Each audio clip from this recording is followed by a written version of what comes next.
more people need to know about her anyway. No, okay, I'll hold it. Okay. Good evening, Canton. Good evening. Okay, I am Dr. Fatima Muse, and I am your candidate for State Representative, House District 2. That's Van Zandt, Hunt, and Hopkins counties.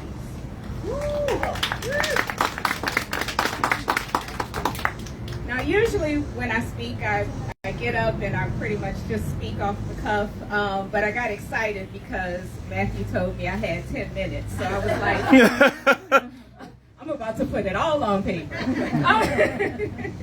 So bear with me.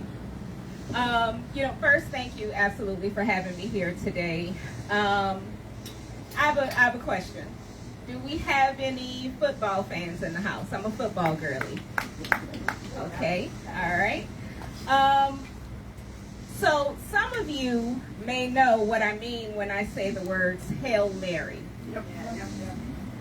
But for those of you who may not know exactly what I mean when I say the words Hail Mary, let me explain.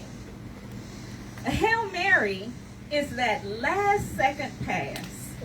The clock is running out, you're behind.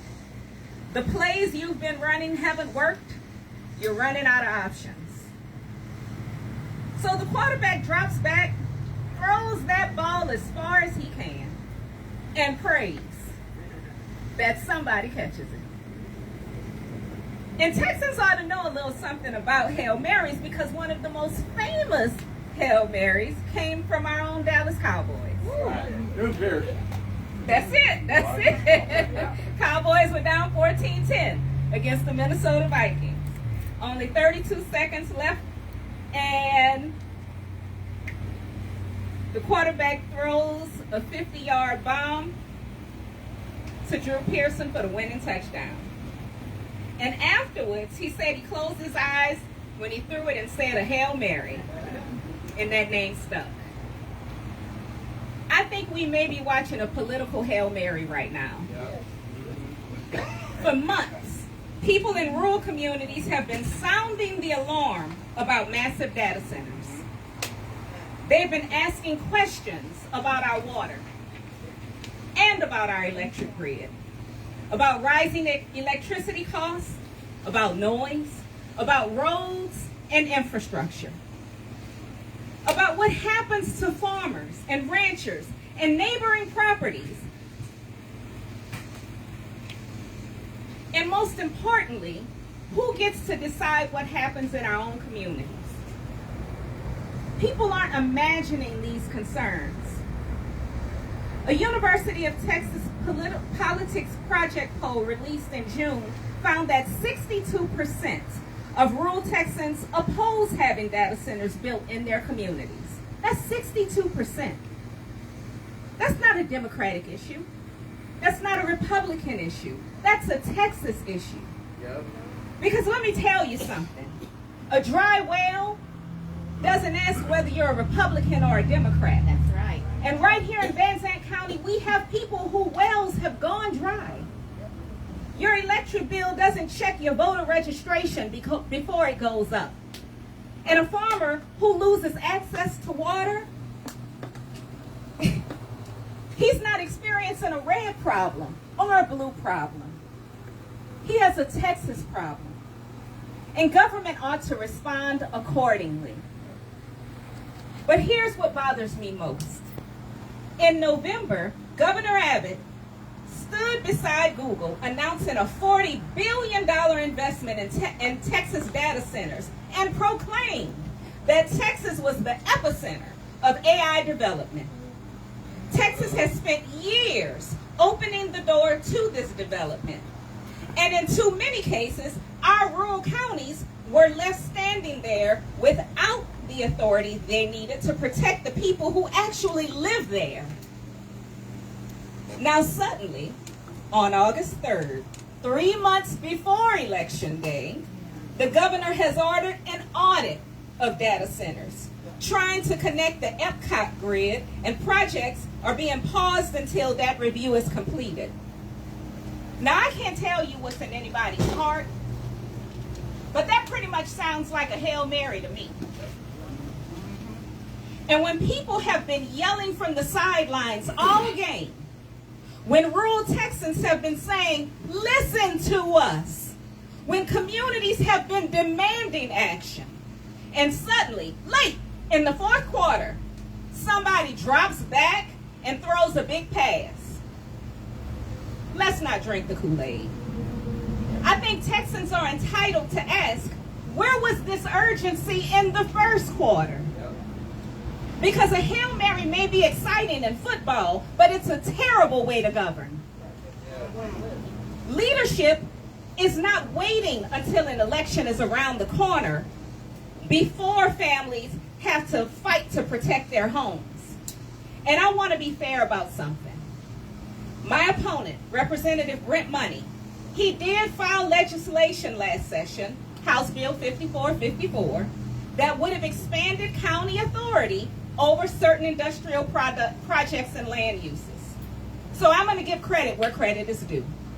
But that bill never made it out of committee, and it didn't specifically name data centers. So now we know more. We know how large this problem is, and we know how vulnerable rural communities are. And the next legislature has to do more. When you send me to Austin, I want data centers explicitly named in Texas law. I want counties empowered to say no when a development threatens their community. I want meaningful public notice before these deals are done, not after people find bulldozers showing up down the road. Not when NDAs are signed. Not when closed-door deals are made. I want independent impact studies so we understand what a project will do to our water, our power grid, our roads, and neighboring properties. And if a billion-dollar corporation needs new infrastructure to make its project work, the people of Van Zandt, Hunt, and Hopkins County should not be responsible for the bill. The developer should pay for it. If they're going to use enormous amounts of our resources, then there should be transparency about what they're using. There should be protections for our neighboring property owners. There should be accountability. There should be a seat at the table for the people who actually live here. Now let me be clear. I'm not anti-technology. I'm not anti-business. I'm a small business owner. And I'm certainly not anti-progress. I want Texas to grow. I want jobs here. I want investment here. I want our children to be able to graduate from school, build careers, and raise their families right here in Northeast Texas. But progress that requires ordinary Texans to sacrifice their way of life, their quality of life, and their pocketbooks while somebody else gets to profit, that's not progress. That's exploitation. And that same philosophy guides how I look at every issue in this race. When it comes to our public schools, I oppose vouchers, period.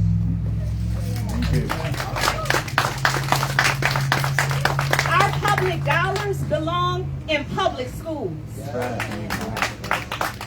Private school is a privilege, not a right. If you are privileged to send your kids to private school, that's amazing, but you don't have a right to use my money to pay for it. I believe we should invest in the schools that educate 90% of our Texas children. I believe we should give our teachers a raise because they deserve it. And I believe that we need to keep the teacher retirement secure and affordable. We need to give rural schools the resources they need to succeed and stop asking teachers to perform miracles with inadequate resources. When it comes to health care, Living in rural Texas should not mean driving an hour or more just to get care for your family's needs. We need stronger access to health care, mental health care, maternal health care right in our communities. I'm a medical family therapist, and my specialty area is reproductive health. One of the things that I do, 90% of my practice are couples and individuals who are dealing with varying degrees of infertility.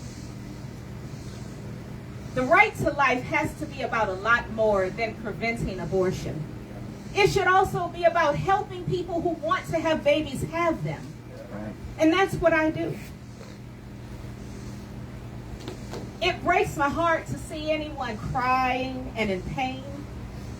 But it's a different kind of hurt I feel when I see a man cry.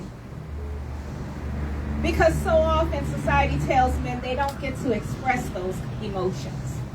But when I sit across from a husband with tears in his eyes and he's saying to me, I felt powerless while I watched my wife dying and I couldn't help her because she was dealing with an ectopic pregnancy. And no one could help her because of these abortion bans. And so we had to go out of the state to get the care that she needed. And let me be clear, an ectopic pregnancy is not a viable pregnancy. Or a hangnail. Or a hangnail. It will kill you. It will kill you.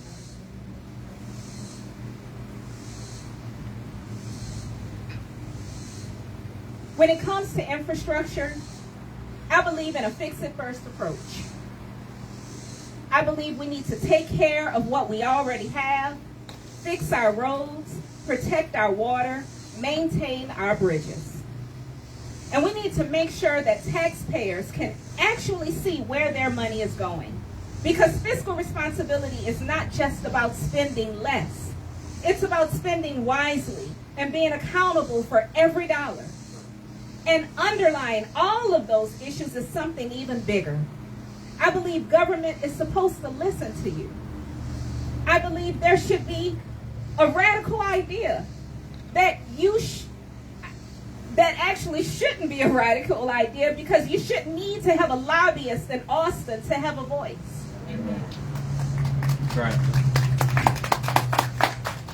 Do you realize that the Texas Constitution has a mandate that legislature is responsible to fully fund public education? Yeah. But we aren't doing that. You shouldn't have to wait until an issue starts showing up in somebody's polling before your elected officials decide your concerns matter. I've spent my professional life sitting across from people during some of the most difficult moments in their lives. And one thing that work has taught me is this. You don't wait until somebody's in a full-blown crisis to start paying attention. You listen eagerly. You ask questions. You look at the whole picture. You bring people to the table, and then you have the courage to act. There are only 16 states in this country that mandate some sort of coverage for IVF or reproductive assisted therapy. Texas is not one of them states. I plan to make it one. That's the kind of leadership I want to bring to Austin. I'm a Democrat, and I'm proud of my values, but I'm not running to represent only Democrats. I'm running to represent District 2. Republicans, Democrats, independents, people who've never voted before, and people who voted the same way for the last 50 years. You don't have to agree with me on everything. I don't expect you to. But what I promise you is that I will listen. I will tell you the truth. I will do my homework. And when something threatens the people I represent, you will never have to wonder whose side I'm on. I don't have any billion-dollar donors pulling my strings. I'm unbought and unbossed.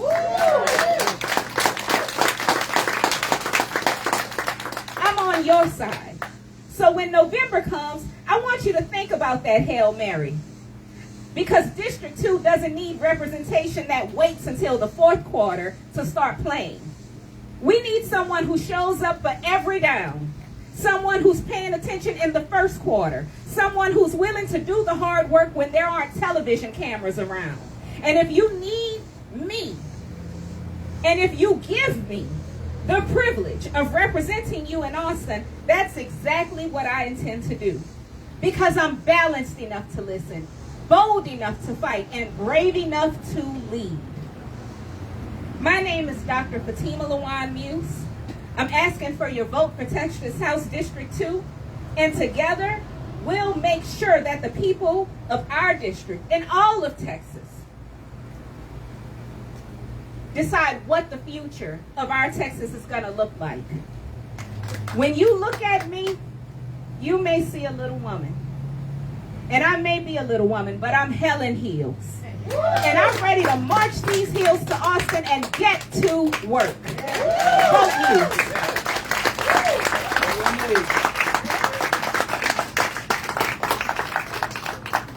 I know that's right. You better clip that and put that on the internet. I'm gonna get. Thank you so much. Thank you, Dr. Muse. Next up, we have Edie Booth. She's running for commissioner in precinct 2. 15 minutes and 30 seconds, young lady. But great, wonderful. Put the hair like that. You put all that on. So I'm the unintentional candidate for Commissioner of Precinct 2. I am originally, it's her fault.